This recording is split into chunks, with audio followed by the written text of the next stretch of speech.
was something about training virgins. not training virgins. If you're a virgin, come and chat. What was it? Welcome to episode 3 of Lift Shit Get Banged. Today we're going to follow on from our chat about where to start in the gym by talking about where on earth to start if you want to begin making changes with your diet. And then, as a lot of our clients, not all of our clients, have fat loss goals, we'll be talking a little bit about how we can put a bit of a fat loss tinge on that as well. And also our experiences with questionable choices that we've made in the past, and actually big mistakes that you guys can hopefully avoid after listening to today. Should we start with that? Should we start with maybe some choices that perhaps we look back on and think, oh God, I probably shouldn't have done that? I think a cool place to start could be, what was the first time you thought about your diet and making changes to your diet? Like, when did you become aware of diet being a concept? So this is a deep one for me, because for anybody that doesn't know, I had a background of eating disorders when I was really young. So I'm talking 10, 11. I got my diagnosis with AN when I was 12. So that is, for me, when the term diet was like introduced to my life. And I'm not going to talk about that too much, because I think that's maybe an episode for another day.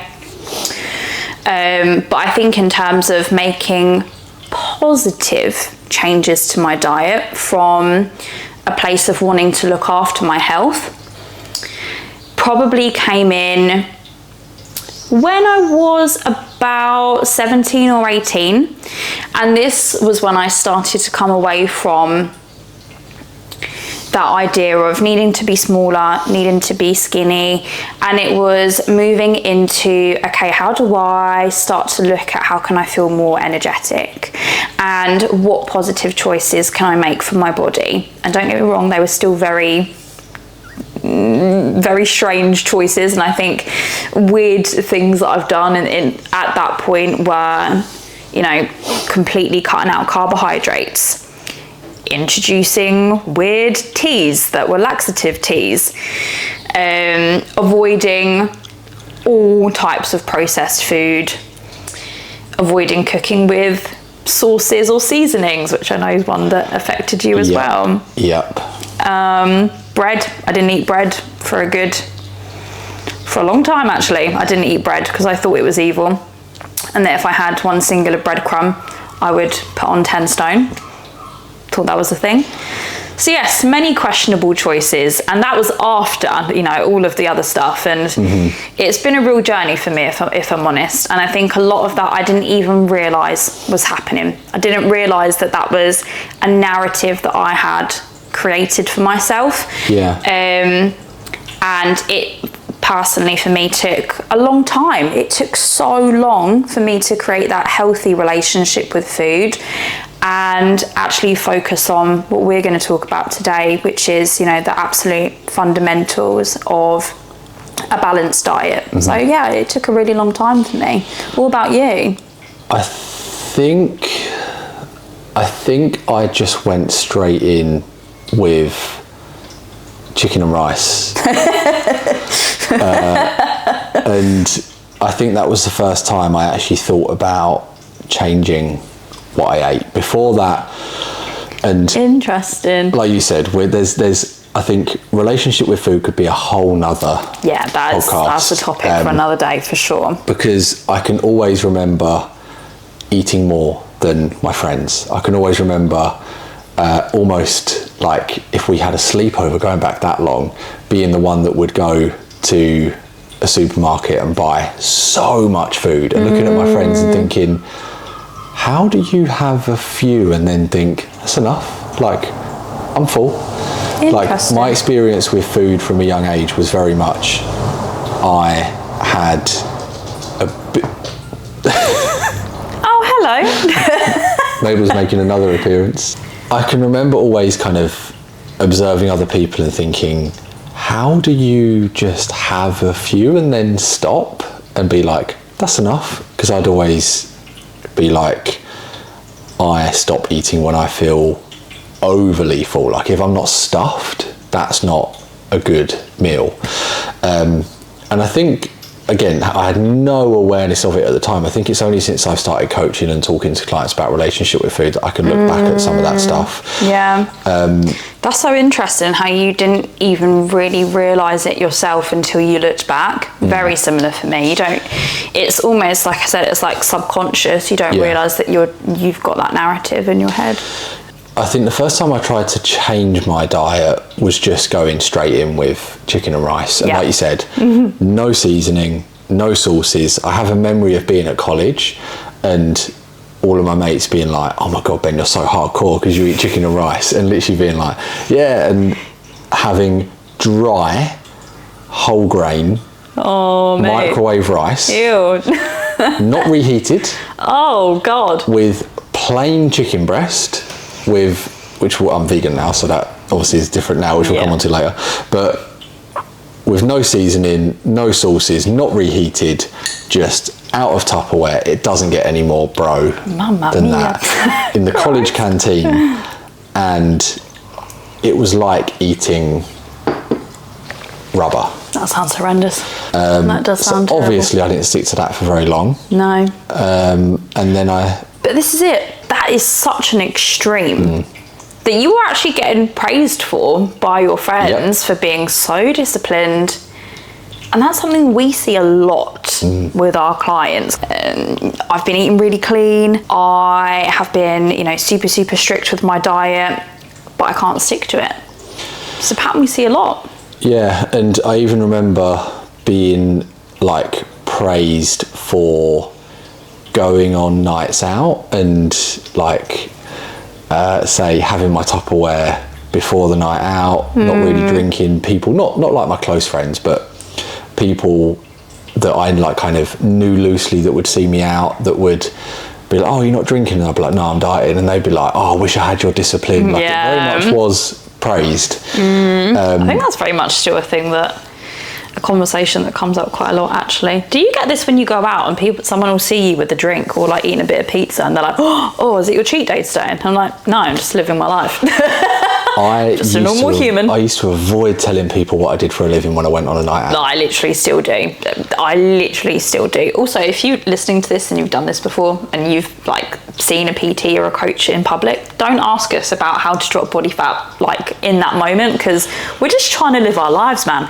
Imagine like that's like going up to like a dentist and being like, oh, like what's wrong with that tooth? Do you know what I mean? It's the same. Let's chill out. I haven't seen this guy in a few years because it used to be at a local nightclub that I used to go to. But every time I'd see him, he'd go, oh mate, how's the plumbing business going? Because I told him I was a plumber, so that he wouldn't ask me about diets and training, because I knew that he was into the gym. And I'm pretty sure I was drunk at the time. But he just said, how's work? And I was like, yeah, I'm a plumber. And it meant that he never asked me anything about training and diets. You liar. I need to start doing that more often.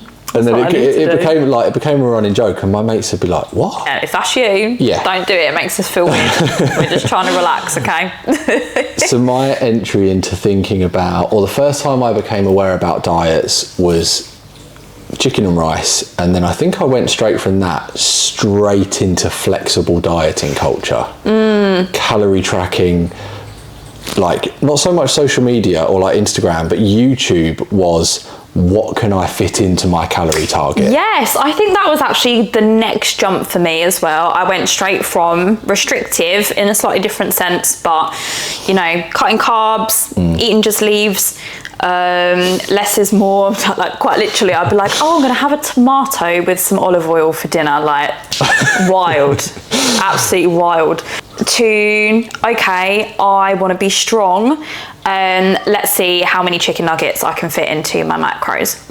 And it still wasn't a focus on quality of nutrition. It was a focus on, okay, I can eat more and I can still be quote unquote healthy, or I can hit my protein target. But I don't know about you, a lot of that for me was introducing protein bars, protein yogurts, protein shakes, protein branded everything, plus maybe an apple. Do you remember Quest bars? Oh no, I didn't have a Quest bar. Did you not? No. They had like 15 to 20 bar? grams of fibre as well, but they were like peak Gymshark fitness YouTube, like when Gymshark first took off. Like Quest bars were huge, and I was paying, I don't even know how much to get them like shipped over from America. No way. Oh no. I think to be like the people that I was watching on YouTube, but I remember there being a real wave of flexible dieting and if it fits your macros becoming really popular. And I think because it was almost like I even remember that two of the people that really kind of led making it popular were called Matt Ogus and Chris Lovato. I don't know if you would have followed them on YouTube. No, I don't think so. And they were Gymshark athletes at the time. This was like when Gymshark first blew up. And they used to have lines of people that they said they would explain what If It Fits Your Macros was to them, because it was such a bizarre concept. Yeah. That you could eat whatever you wanted and still lose fat. We have, and kind of the way that we coach, certainly, but I think the industry is, there's still an element of that being popularised on Instagram again. I don't know if you've seen like the Greek yogurt chocolate bars and stuff like that. Sometimes I think, it's kind of come back. Yeah, I forget sometimes because our algorithm, like you and I, is very much tailored to, you know, hopefully better stuff. I was listening to another podcast, which I won't name, the other day, and they were talking about content that they had seen, and there being like a new wave of like skinny talk about girls that are like, I'm so disciplined, I only eat 1 grain of rice and then I skip dinner and I have a herbal tea. See, I haven't seen any of that on my algorithm. I mean, neither have I, but apparently it's about, and like you said about the If It Fits Your Macros, I am sure that there is still a large niche of people like, you know, talking about that. I just don't think we see it sometimes. There's very much content that's become popular again that's, instead of this chocolate bar, you could have this chocolate bar that's 50 grams of protein. Yeah, and that's huge actually. It is basically, the chocolate bar is Greek yogurt essentially, is the main ingredient. Yeah, or to have 10 dates instead and put them in a blender. Extreme high volume eating, again, can kind of encourage, you should never eat a chocolate bar, you should never have certain foods. And it is kind of bringing that If It Fits Your Macros culture back, which I think my experience with If It Fits Your Macros was certainly, hang on, I've lost weight, I've achieved the body composition goal that I had, but I've barely eaten a vegetable in the last 3-4 months. Yeah, this is something that affected me massively actually, because I was really struggling at the time with like fatigue. My energy levels were so bad. I was sore all the time from training. My stress levels were through the roof. My skin was awful. Part of it was not having enough fruit and veg in my diet, not focusing on getting enough water, enough fibre. Healthy fats was a big one because I used to avoid fats like the plague because I thought they were evil. I just didn't even think about it. Yeah. Like health just wasn't a concept, wasn't a concern of mine. Yeah. And especially at uni, like I would be objectively in the best shape I'd ever been in, but breakfast would be a white monster and a cigarette. Dinner would, and then I would fast until... I thought you said then I would fart. I was like, wow, no wonder.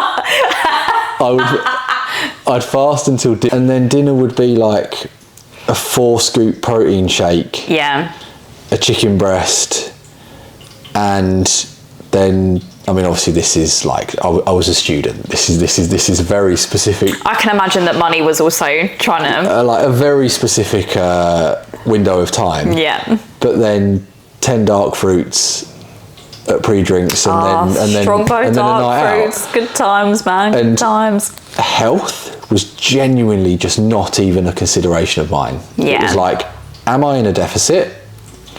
Am I eating some protein? Yeah, that was it. Am I in a deficit? Am I eating protein? Something that is a good reminder to anyone listening is that if something is extreme, no matter what direction it is in, it's probably not going to be great for you. And if you are only focusing on certain things, for example, cutting out sugar, cutting out carbohydrates, just focusing on protein, not allowing yourself to have certain food groups, not having a regular balance of protein, carbohydrates, fats, fiber within your diet, chances are it's not going to be a good direction to head in. Everyone's different, but as a general recommendation. And I know we've both got loads of examples. I mean, like the White Monster and a cigarette for breakfast is an extreme example, and a short window in time, or a short moment in time. But I know we've both got loads of examples of like bringing Tupperware to barbecues. I actually went on a Red Bull diet once, a Red Bull diet in school. That's just come back to me. You did? Yeah. What was the Red Bull diet? Just drink Red Bull. As in that? That was it.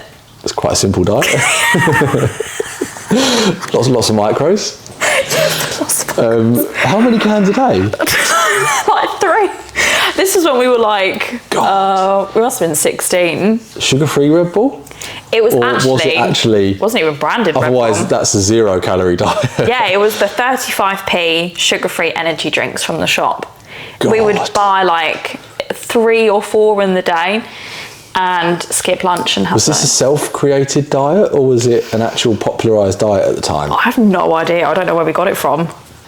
When was the first time that you became aware of making changes to your diet that are in line with the values you've got now? So when did you go from... Oh, that's such a good question. Just changes to your diet full stop and doing all the stuff we've done before, to going, actually, I've been on both ends of the extreme.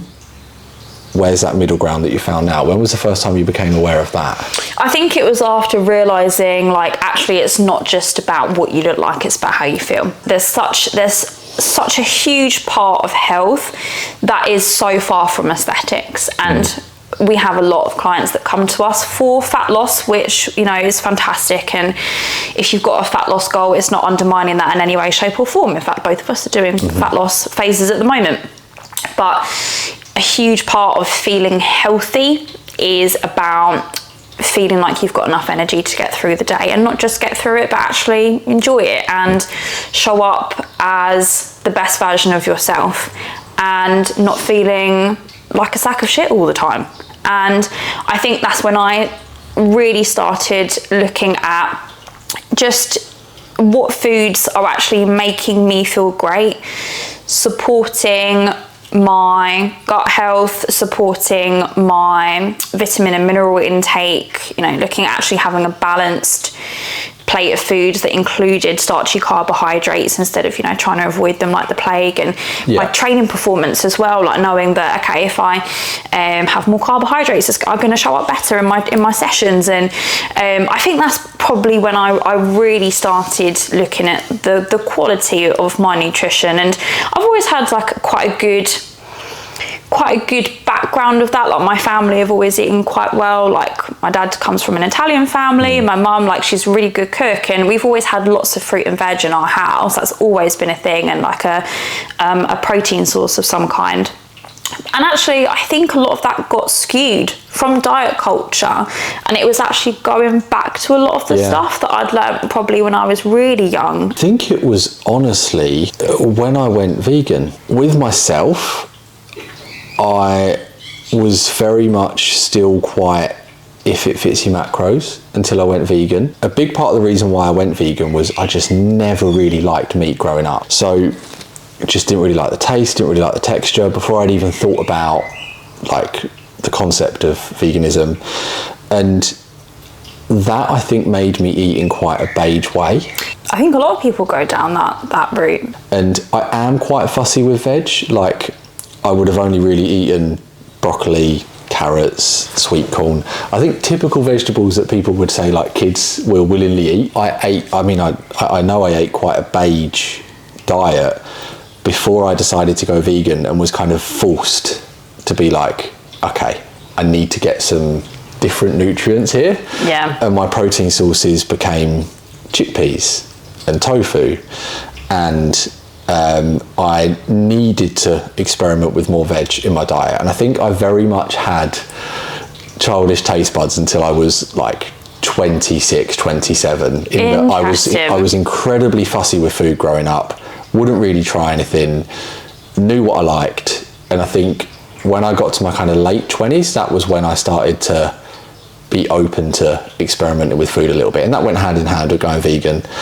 It feels like both of us were kind of forced into it because we had like that realization of I need to change. And I think initially I didn't even think originally it was about food. It definitely wasn't the first place that I looked. I tried to fix everything else, and realizing that actually a massive part of health is fueling your body in a way that is going to make you feel fantastic. And key things that we wanted to share with you guys today is actually focusing on the absolute basics of a balanced plate and a balanced meal. And a method that we talk about and use with our clients a lot is, well, actually, you might call it something different. I call it the plate method, or just the plate. The balanced plate method. The balanced plate method. Because I think so many people rush to, what supplements do I need to take? How many calories do I need to eat? When actually, like, making great choices for your diet, for your health, is going to come from, am I eating 1 to 2 servings of fruit and veg? Am I having about 1 to 2 palmfuls, or about a quarter of a plate of protein, whether that's coming from, a vegetable source, a meat source, or, whatever it is that you're using, dairy source. And I think they're probably the 2 main things to start thinking about. And then after that, starting to entwine, having carbohydrates and healthy fats. I think all of us start with some variation of like protein and plants, protein and fruit and veggies. Yeah. And I think it can get a little bit of a bad rap of people thinking that us coaches are going to be like protein, and that life is going to revolve around protein. Yeah. But when so it's like a gym bro, like protein for life. And I think whey protein has that connotation to it, certainly. Yeah. But I think that when we start to just lay that foundation of trying to get protein and fruits and or veggies with most of our meals, it really does do exactly that. It gives us a foundation of, doesn't matter if we're tracking calories, doesn't matter what method of like, again, we said there'd be a fat loss focus to this, what method it is that we're using. It gives us a foundation of, if we have to go and get a meal deal because we forgot our lovely pre-prepared lunch that day, we are starting to make decisions around what makes for a meal that feels like it's in line with my values and goals at the moment, instead of, crap, I can't stick to the plan. Yeah. I guess it all goes out the window. We might buy a sandwich, pick a sandwich that has a bit more protein in it, and it's going to be a bit more filling, a bit more satiating than like other options that we could have chose. It might encourage us to get a fruit pot on the side.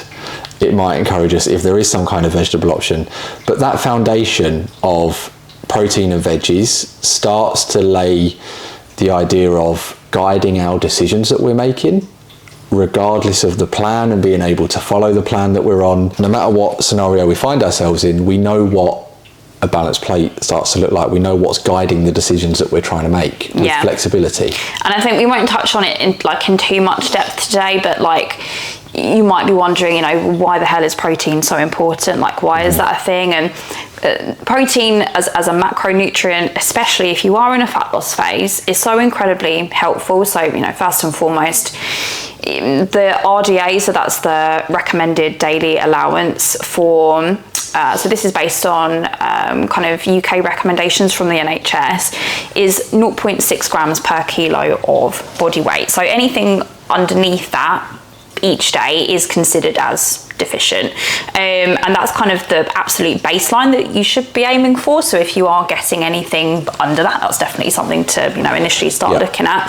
But primarily so that you can focus on, you know, not just building muscle, even if you don't have a massive focus to build muscle, but on muscle maintenance, making sure that you are feeling satiated from your meals. So protein is one of the slower releasing energy sources, so it keeps you, you know, feeling fuller for longer, feeling satiated. Also, added bonus, you've got the thermic effect of protein as well, so it literally burns up more calories through digestion, which is a pretty cool bonus that you can take from it, I guess. But I think people question, like, why should I be eating so much protein, as if like you should only be having it if you're a gym bro. But just for your general health and well-being, even if muscle building and like being hench isn't part of your goal, you know, it's going to help preserve muscle tissue until you're old and wrinkly, and means that you can stand up and sit down safely, and that if someone knocks you over by mistake, you're not going to fall flat on your face. And I think that's a good enough reason to include that within your diet. I think most of the people that we work with, if we ask them to guess how many grams of protein they have in a day, it is way less than they think. Most people are way under the recommended, because if we do a food diary as, say, like an assessment for someone starting one-to-one coaching, just to get an idea of how things look, we'll quite often see that breakfast and lunch don't contain any protein, and dinner is the only protein-based meal that we're having each day. Again, we're not talking about methods, we're not talking about tracking calories, we're not talking about non-tracking methods, we're not even getting onto that yet. Just by thinking, what tweaks can I make to my breakfast and lunch to include protein and plants, is going to make our diet so much more varied, so much more satiating. It's going to bump our protein intake up without even tracking it. We're not even onto the kind of bits that feel a bit more overwhelming and a bit more overcomplicated.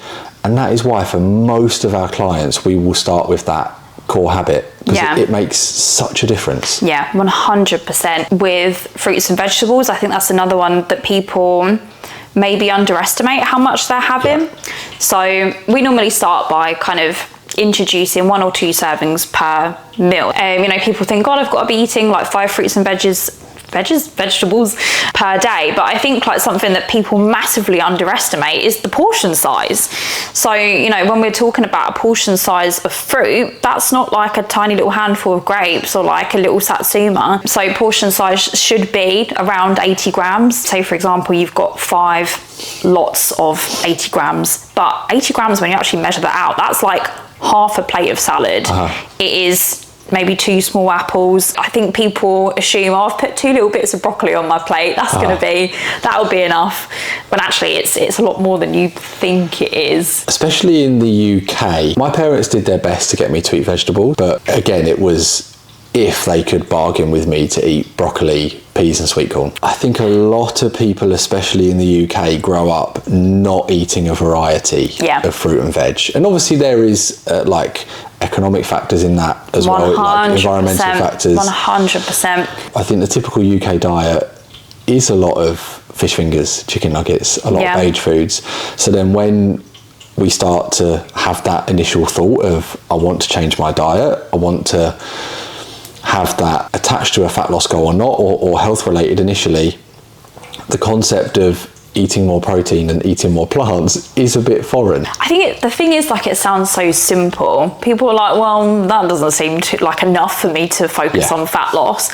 It is. It really, really is. It doesn't need to be complicated. A lot of my clients come to me thinking this way, and I certainly used to think the same, that you have to have lots of fancy recipes, or that it needs to include all of a sudden all of these wild health foods, like I need to have chia seeds. And actually, you know, you can do so much with some tinned sweet corn or some frozen peas.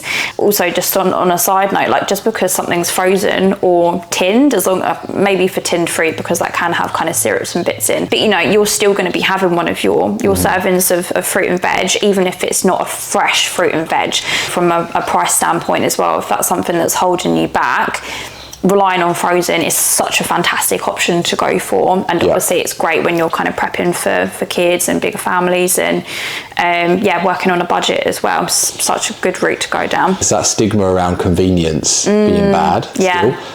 A bag of microwave veg is still going to be a better addition than nothing at all. try not to put so much pressure on yourself for it to be perfect, and really lock into imperfect action, which is something that we talk about a lot, literally until we're blue in the face. It could literally be the Henley Fitness tagline, couldn't it? We should get it tattooed.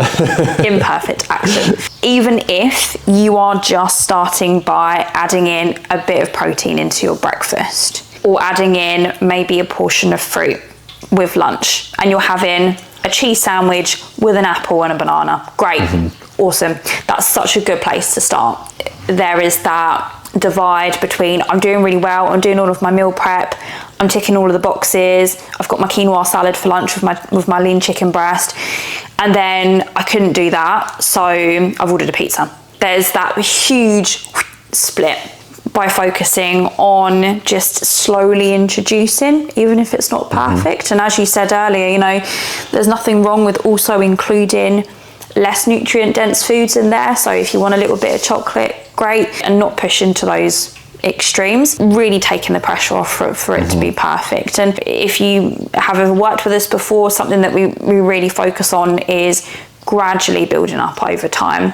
And if you're listening to this and you're thinking, God, I can't remember the last time I had a bit of fruit. It's not that we need to all of a sudden have all of your meals packed full of fruits and veggies and getting protein in for everything that we're doing, but just very slowly introducing that into your diet. Listening to this, people are going to be thinking, yeah, that's great, but just trying to eat a bit more protein and plants is way too simple. That is not going to see the change that I want to see, especially if they're thinking, I want to see change now. If you can imagine yourself sitting on the sofa and having a conversation with yourself, and if you were to ask the question, do you actually see yourself for 4 weeks, 5 weeks, 6 weeks, 100% of this time sticking to that more extreme change that you've tried in the past or are going to try or get drawn to? The honest answer is going to be no, because we're not robots. We are not going to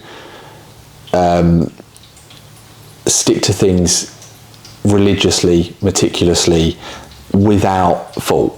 It's just, for most of us, it's not how things go. And also not how we want to live. No. That's not how we want to be living our lives. And part of feeling better in your health is about being able to live and just enjoy yourself and not push into that kind of area of restriction. Yeah, it's not comfy, but accepting that when we try and make changes with both our training, our nutrition, there is going to be moments throughout that journey where it feels like it's gone wrong. The only way that we can truly fuck up, oh my God. Whoa.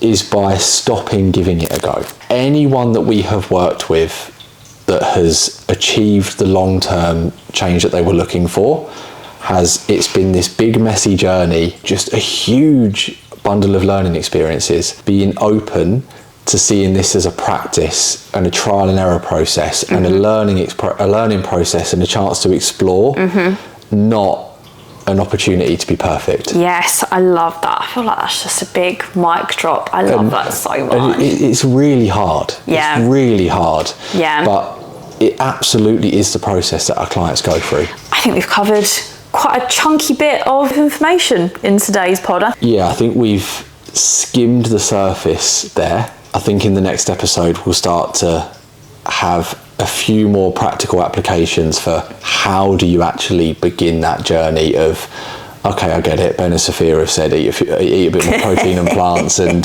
trust the process. How do I actually build the how do habits? we begin that process? Yeah. And how did we begin that process? How did our clients begin that process so that people can start to really see how they can take those first few steps? From a bit more of a practical perspective. So stay tuned for next week, and thank you for listening to Lift Shit. I'm never good. I'm going to forget the name of it every time. That's going to be a running joke. What's the podcast called again? Get Bang Lift Shit.